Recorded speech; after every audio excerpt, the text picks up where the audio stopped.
Ukraine's Western allies are increasing the pressure on Russia to respond to Washington's ceasefire proposal.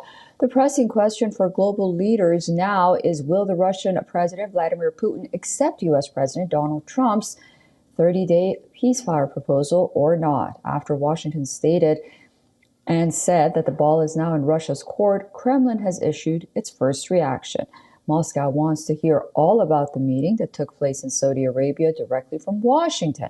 It is expected that U.S. Secretary of State and White House National Security Advisor will brief Moscow about the peace talks in Jeddah. Russia also has not ruled out a possible phone call between Donald Trump and Vladimir Putin. And we'll see what the response is. If their response is yes, then we know we've made real progress and there's a real chance of peace. If their response is no, it would be highly unfortunate and it would make their intentions clear. So that's what we're hoping to hear from them. And Russian Foreign Minister Sergei Lavrov had a message for Ukraine backers. Lavrov said Europe wants to pressure Trump to take an aggressive action towards Russia. He also made it clear that Russia will not take any decisions that jeopardizes the lives of its people.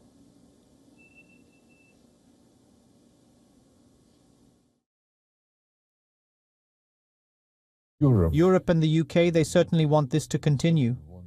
The way they received Zelensky in London after the scandal in Washington, it's an indication that they want to raise the stakes, and they are preparing something to pressure the Donald Trump administration back into some aggressive action against Russia. The Russian Federation Council Deputy Speaker also weighed in on the peace talks, claiming any agreement on Ukraine will be on Moscow's and not Washington's terms. Russian sources say any agreement will have to take Russian battlefield advances into account and address Moscow's concerns. Reports by the spy agency's chief of U.S. and Russia have spoken by phone and agreed to keep up regular contacts to lower the temperature in U.S.-Russia relations. The call reportedly took place on the day Ukraine backed a U.S. ceasefire proposal. It was first such contact that the CIA chief, John Ratcliffe, and the head of Russia's external intelligence agency made in several years.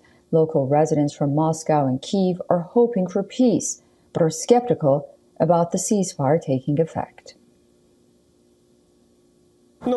Given the fact that while the talks were still being held, Russia launched Shahed drones at us, chances are low that Russia will agree to it.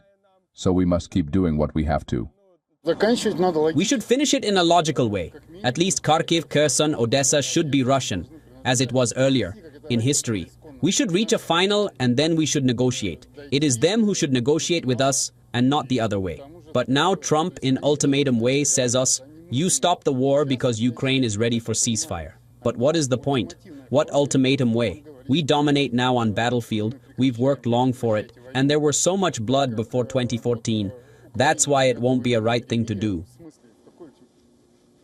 Washington's help is vital for Ukraine, especially at a time when Russian forces are sweeping over Kursk's region and wearing out Ukrainian troops. However, for Moscow, more American aid spells a roadblock for its war goals and will be a tough sell in Moscow for Washington's peace efforts.